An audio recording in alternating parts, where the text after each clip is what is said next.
Numbers are down, but are we really safe? Concerns about cops quitting, judges turning young suspects loose, mental health and homelessness. 19 News teaming up with Cleveland Police to examine solutions in a special report, Take Back Our Streets. I'm Tiffany Tucker. Welcome to Take Back Our Streets. Let's start by acknowledging the many positives the city really has to offer here. Absolutely. I'm Nicole Versansky. So many of us still believe Cleveland and Northeast Ohio is a great place to live, but we are indeed facing so many challenges. Hi, everyone. I'm Brian Duffy. People tell us they sometimes wait hours, unfortunately, for the police. Some say they don't feel safe, and many feel they can't depend on the courts. Sure, violent crime is down, but that's not how people feel when they become a victim. Many saying enough is enough. So let's take a hard look at how we got here. The numbers show violent crime is down in the city. It's also a fact that people who live here and work here go through their days, with very little exception, safe. But we've also seen, clearly, at times, horrific violence, even in places you should be safe. Bang, bang, bang, bang, bang, bang, bang, bang. July, St. Malachy Church, gunfire, multiple shots, multiple shooters. For that kind of violence to occur literally on our front door, it just makes me very angry. Anger and real fear. FBI stats show nationwide the number of carjackings are down, but we've seen enough of them. Some people are fighting back. I've got a male shot, 40 Franklin, tried to carjack an Amazon driver, and the Amazon driver shot him. But even when there are not guns involved, sometimes just our sense of security can be shattered. You know the feeling if you've ever had your car stolen. I was also in shock because I'm like, there's no way my car was stolen again. There's just no way.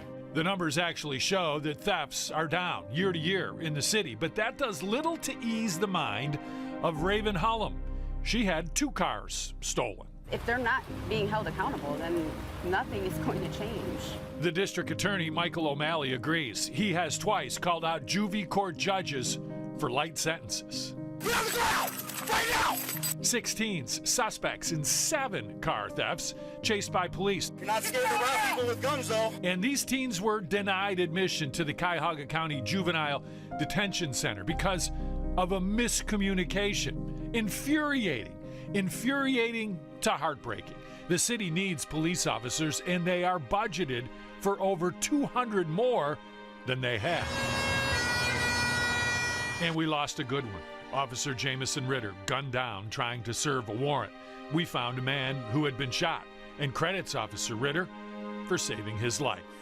This life isn't guaranteed. We get one life to live, and we got to cherish it. I'm going to be the first to tell you that I get a second chance. Luckily, thank God, that Officer Ritter was there.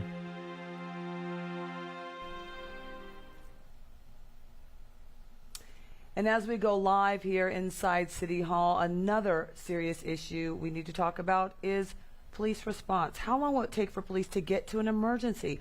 We found the average response time for high priority calls, the most serious emergencies, is now 11 minutes in Cleveland. That's up from last year when every minute counts. So we asked Chief Director of Public Safety, Wayne Drummond, to respond to that. We have priorities 1 through 4, 1 being the most serious. Someone's hurt seriously, someone's shot, there's a robbery in progress. We want to make sure that we have officers available to respond immediately to those particular calls. Potentially could be life and death situations. So yes, it's a priority for us. Well, Drummond says he's working with the police chief to bring those numbers down. He says Cleveland police have, quote, fast response cars that can be diverted from other assignments and sent to Code 1 emergencies, Nikki. And police response times affected by Cleveland police's struggle to stay fully staffed. We've reported extensively on the problem. Several hundred officers have left the department over the past few years, sometimes at an alarming pace. CPD isn't alone. Police nationwide are facing a public safety recruiting crisis. Investigator Sarah Goldenberg speaks with the city's public safety director. We depend on police to protect and serve. And there's no question in Cleveland, there are less officers than before to do just that. About 550 Cleveland police officers turned in their uniforms from 2021 to 2023. So far this year, 19 investigates found 91 officers have left the division. Still, Chief Director of Public Safety Wayne Drummond expressed optimism when we spoke one-on-one. So if this is an uphill climb when it comes to fully staffing the department, where do you feel you are right now? I don't know if it's necessarily an uphill battle. I think we're in a pretty good place. We're told the majority of officers who left this year retired after serving for at least 25 years. Since we've been tracking officer departures, that hasn't always been the case, with resignations sometimes outpacing retirements. We've seen the tide change relative to officers leaving. They're staying longer. Right now, CPD is down 233 officers with just over 1,100 in the division. They're budgeted for 1,350 officers. For years, the city budgeted for even more, about 1,600. How big is this challenge? How big of a concern is it? And should citizens in Cleveland feel safe when there's this large of a gap? Yes, they should feel safe because we have officers now. We're budgeted for 1,350 officers. We have 2 academy classes in now. One just started last week with 34 recruits. And you're right, smaller than normal or traditional for the city of Cleveland. The class before that started with 52. In total, Cleveland police now have 74 recruits expected to graduate from 2 academies this fall and next spring. And they say 18 officers who left returned this year. Bottom line, for officers who are currently with you, what would you say to keep them here? Why should they stay with Cleveland Police? It's important that officers know that we care about them. That when they're doing the right thing, and the vast majority of officers do the right thing every single day, day in and day out, that we support them in what they do.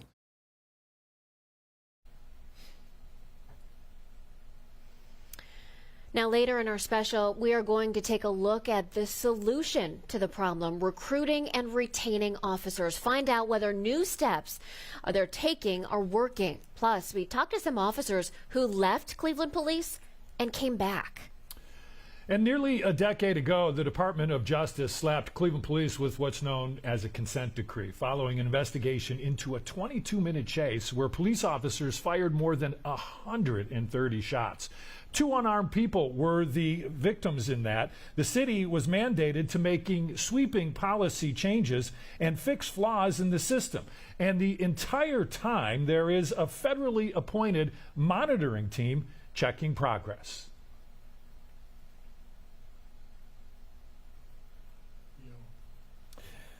Okay, the latest report just out in April showed little progress since last October. Ratings stayed flat except for one downgrade for accountability. The monitoring team also raising concerns about recruiting. But City Council President Blaine Griffin worries about keeping officers. We want to make sure that we hold police accountable, but we don't want to be so overreaching and so rigorous in our oversight of them that we run people away. We have to make sure that we have professional, responsible police officers, but we also have to entice and encourage more people to join the force here. Griffin calling for an aggressive strategy to recruit, but also best practices to see what actually works to retain officers.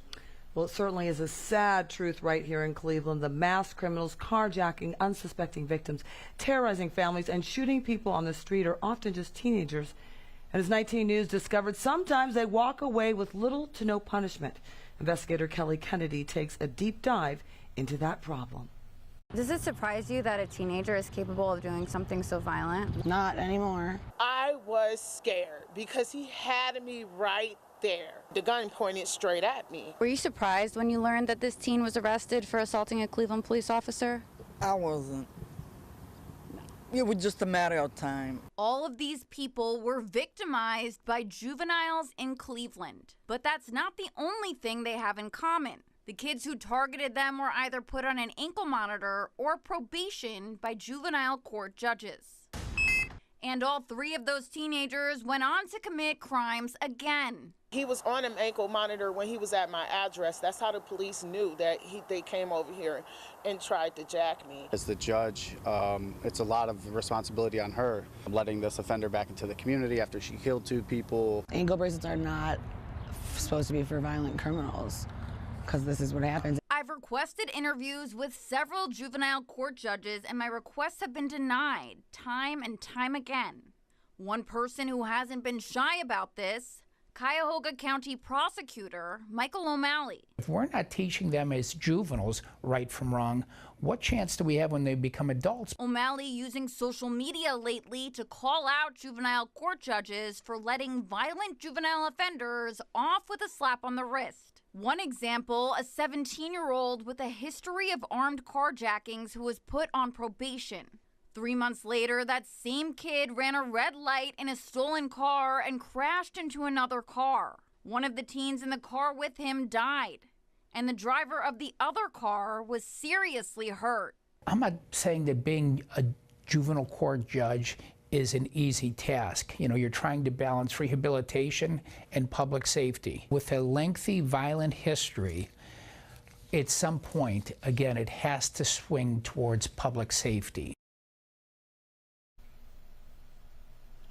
So if some kids are past the point of rehabilitation, how do we actually stop them from turning to a life of crime in the first place? Coming up, we'll show you some initiatives the city of Cleveland is taking to keep kids on the right path.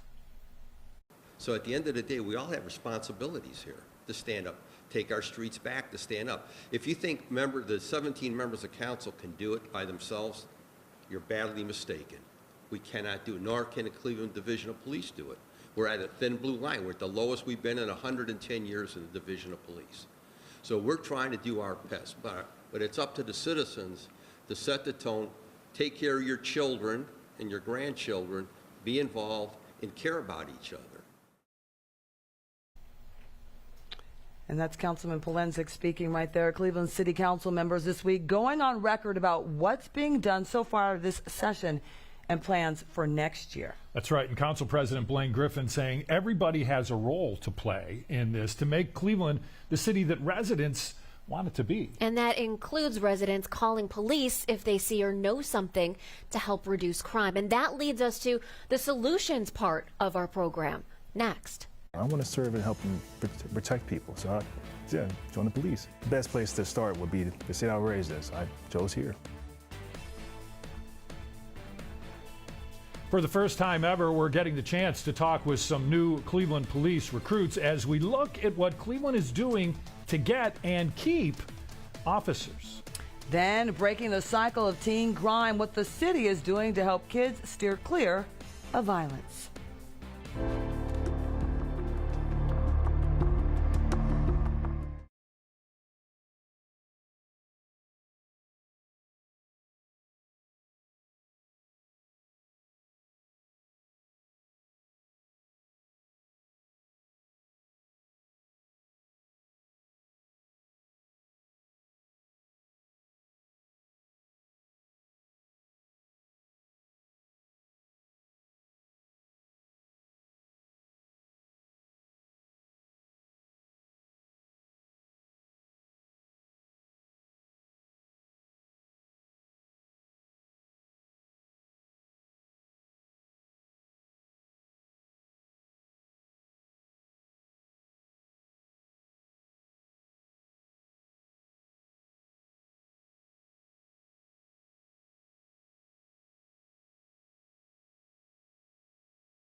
You're watching Take Back Our Streets, a 19 Solutions special report.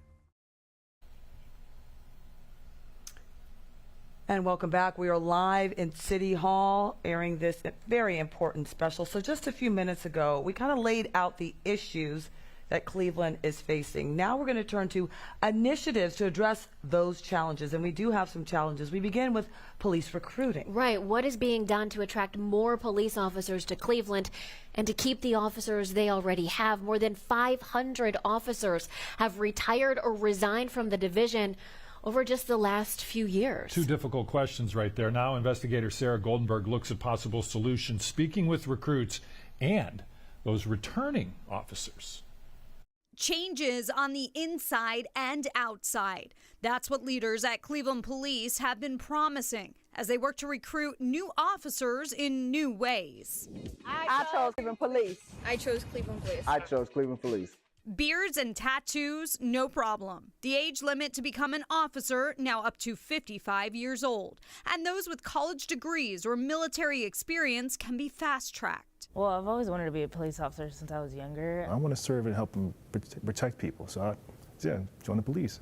For the first time in the division's history, 19 Investigates got an exclusive chance to meet and talk to some recruits. We met Aminata Beretti of Columbus and Darian Dow of Cleveland, two of the 74 recruits in the division this year, benefiting from new incentives from the city announced last summer. Cadets got a 50% pay increase to $24 an hour. And if they graduate, starting salary is now more than $62,000 a year, with a sign-on bonus up to $5,000. For these recruits, it's about more than the money. The best place to start would be the city I was raised in. I chose here. I feel like a lot of our communities need people that can relate to them, and I feel like I can do that with the communities that I will be serving. But what's being done to keep officers already with Cleveland Police from leaving? Pay and low morale consistently came in as top concerns over the last few years. Why did you first decide to leave? My whole career I've seen officers come and go, and I think there's always just that curiosity of what it was like to be at another department, what opportunities that they had. Patrol Officer Ashley Santa left last year, but returned less than a year later. I think the change in leadership was very important for me. The 12-hour shifts. Another change, the city recently bumped up pay for current officers by 25%. She's one of 18 boomerang officers who came back to Cleveland Police this year. How important is it to get back up to staff to be able to protect people? I mean, we adapt and overcome. I think that in this field, no matter what department you're at, there's going to be shortages here and there, just like any other job you would have. Patrol Officer Adrian Calhoun left last summer and returned to CPD 5 months later. Do you feel morale has improved since you've been back? I believe so. I believe that the morale has improved. I believe that these 12-hour shifts give people time, to be home, not being mandated as much, and also the pay raise as well. Both officers born and raised in Cleveland, the east side and the west side, back out there trying to make a difference. I love it. That's what I do. I think I was built for it. It's just a passion of mine, that being able to be that example that you can make it out of your neighborhood. You can be successful. Well, some of those new officers could be facing armed carjackers in Cleveland who are terrorizing families, and shockingly, some of them aren't even old enough to drive. Earlier, 19 investigator Kelly Kennedy took a look at the problems we're facing when it comes to juvenile crime. Now she examines what the city is doing to make sure kids never get involved in crime in the first place. Cleveland Youth Recreation Center coaches like Joseph Wise are committed to keeping kids on the right path. The main aspect of our program is to be in the gym, working hard. When you work that hard during the day, the only thing left to do is go home and eat and go to sleep, and then get up and do it again. He says if kids take advantage of their free after-school programs, they'll end up out on the basketball court instead of in juvenile court. To keep them busy is the #1 priority for us. Sonia Pryor-Jones is the chief of youth and family success in Cleveland. Do you feel like early intervention is really the answer, is the long-term solution to fighting back against juvenile crime, fighting back against these young kids committing violent crimes? We need to stop crime before it even starts. And we believe that really does happen with an all-of-government approach. And some of that includes ensuring that kids have safe, high-quality experiences beyond the school day. All year round, they have competitive basketball and baseball teams, swimming and karate classes at Cleveland's rec centers. The city offers after-school meals for kids, too. We know we need people's basic needs being met. In the summer, they host a basketball camp for kids and a STEM robotics expo. This summer, the city and the Children's Hunger Alliance served nearly 11,000 meals to kids at their recreation centers and playgrounds. What's also important, making sure kids have role models to look up to. We need something to light the birthday candles, right? Wise says he's seen kids walk through the doors of the rec center completely lost. You're more of a guidance counselor, anger management. You do a lot of things that's personal with the kids. Even though I only have maybe about 4 hours a day with them, you're investing in their lives. And the programs aren't just for kids. At Michael's Zone Rec Center, they have a young men's affirmation group every Wednesday. Whatever your interests are, we want to talk about it. And we also want to talk about the negative things that's going out in the streets that they have to face daily. So it's kind of like a safe space for them to just share. Absolutely. And their Hoops After Dark program is for 18 to 26-year-olds. I take my role as a father figure and a big brother very seriously. For some of these guys, I'm it. Certainly takes a village there. Well, the city and county even extended their summer workforce experience this year. Now, 150 teens are keeping their jobs through the fall, giving them extra time to figure out their next steps. Well, another great way Cleveland police help prevent crime is community policing. Check out a recent safety walk. Chief Dorothy Todd and officers walking the streets, building relationships out in the neighborhoods, out in the community. And check out 3rd District officers even taking the time for a quick game of tennis. There are also plenty of fun events like Cops for Kids Fishing Day, all great ways to establish ties and build trust. But another pressing issue in Cleveland is homelessness. But just last week, Mayor Justin Bibb announced that his new plan to house unsheltered people is already a success. In its first 30 days, the city found permanent housing for 12 unsheltered people, paying their rent for 1 year, plus offering property owners a one-time incentive of $500. The goal to house all of the city's most critical unsheltered people by this winter. We have to be very aggressive and have a sense of urgency to make sure that no one in our city is living in a tent on our streets. Mayor Bibb's program is based on Houston's, where that city has placed nearly 30,000 unsheltered people in permanent homes since 2012. Cleveland plans to house another 43 people over the next couple of weeks. And then there is this. In 2023, Cleveland police officers went on more than 5,000 crisis incident calls, everything from welfare checks to suicide threats. Aria Janelle shows us how crisis intervention teams are diffusing life and death situations.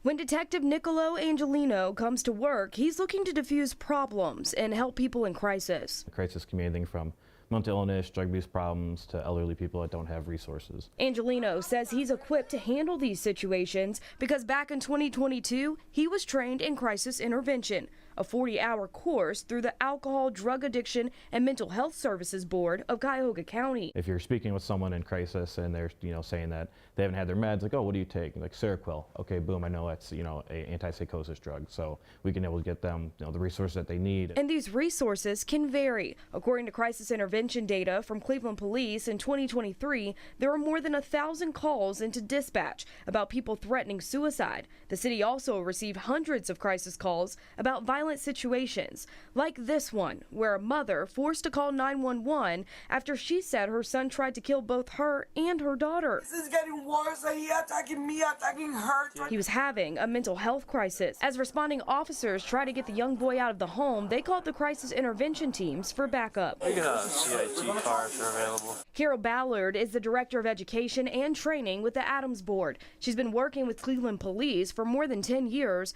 showing officers what to do in these types of situations. Every day we focus on communication and de-escalation. Ballard tells me being a CIT officer is not for everybody. Because these calls are hard, they're long, they're intense, and they're triggering. Ballard tells me Cleveland has 140 CIT officers who have been through a 40-hour training, a process that requires interviews and an extensive selection process. She says out of those 140, 10 of the officers are part of a co-responder team, where they work alongside a behavioral health specialist responding to these crisis calls. They have so many things at their wheelhouse that when we just combine them together, like, it literally creates like a super team. Angelino says right now there are 6 co-responder teams helping with crisis calls, and they're working to grow that number to 10 so that they can have a team both dayside and nightside in each district, working to help you. It's heartwarming. You know, it's the other side of policing that people don't see. All right, when our team was looking into the data of these crisis calls, we found that in almost 98% of these calls, no one was arrested. And in more than 99% of cases, police did not use force. Those are good numbers. Certainly are. Well, that brings us to the main reason behind this broadcast. The Cleveland Police expedited hiring event all this weekend at City Hall, where we're broadcasting live tonight, to make the process easier and quicker for anyone who wants to be an officer. So they're basically taking the first part of the application process and condensing it into just one day, aiming for a new class to start sometime in December. So they're asking, why should you choose the Cleveland Police Department? Chief Dorothy Todd says any type of policing job that you want, you can find right here. Whether you enjoy community policing, you enjoy riding a motorcycle, writing tickets, handling, reports that involve, victims of serious crime. We have so many things to offer that you just can't find in a smaller agency. All right, they're recommending that you go online and register for an appointment, but you can also just show up and go through the process, although the wait time may be just a bit longer. So here's how it works. You're going to fill out the application, take the written exam and physical fitness test, and go through a preliminary background check. If you're approved, you'll get a conditional offer to join the next cadet training class, but you'll also need to pass additional medical and psychological exams. All right, and once again, the event is tomorrow through Sunday from 8 a.m. to 4 p.m. each day. Yeah, Cleveland Police hoping to get as many candidates as possible and have a new class again start sometime in December. So for Brian Duffy and Nicole Versansky, I'm Tiffany Tucker. Thanks for joining us tonight for our special Take Back Our Streets. Have a good one.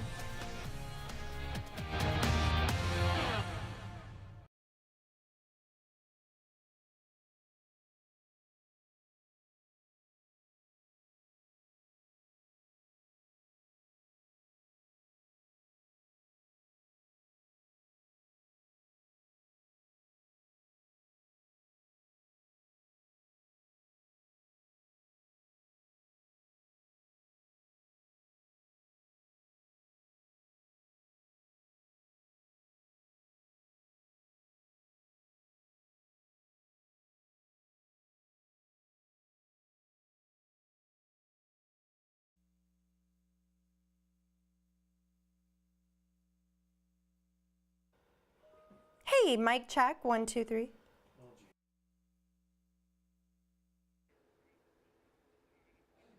Yep.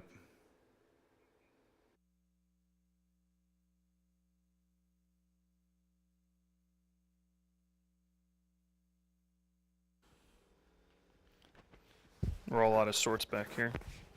Yep. 1 minute.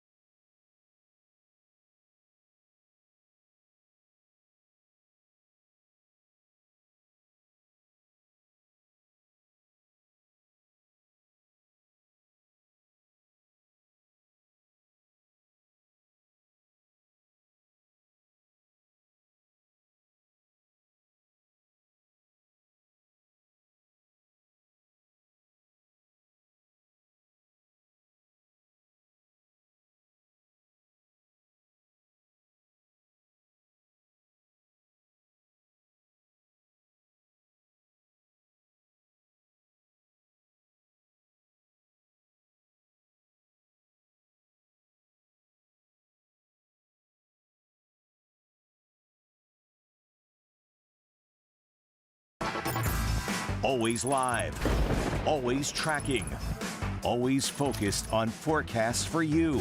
From Cleveland's most accurate weather team, this is the First Alert Focus. It's that time again, folks. Welcome to First Alert Focus. Samantha Roberts, Jeff Slauson, Jason Nicholas, and the world of weather today. A lot of folks paying attention to what's going on down south. Yeah. There's a football game going on tonight. I got a couple of friends that are there. Tons of rain in the Miami area. Fortunately for us, it's looking pretty nice. But yeah, down there it's pretty nasty. Well, the NFL game, Bills and Dolphins. Dolphins, right? Yeah, Miami. By the way, look behind you.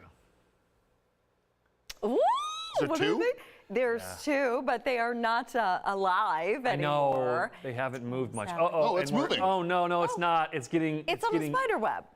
Yeah, Oh. it's on the It's getting. It's actually Oh, getting you think that consumed. nature's happening? Yeah, it's getting consumed. So we Oh. should, Well, we should that's cut a away bummer. from that. We don't want. Birds love them, by the way. Oh, What's and then that? Birds help Birds nature. love midges and mayflies. Yeah, well, again, midges are a huge part of a healthy ecosystem. They are a sign of a healthy lake. We had a little hatch the last couple of nights along the lake shore, and they're very small, smaller than normal, and we'll get another hatch most likely in October. It's a little early for the full hatch so far this year. Normally we get that into October when that lake water temp dips again. Live look, First Alert Camera Network out in Parma.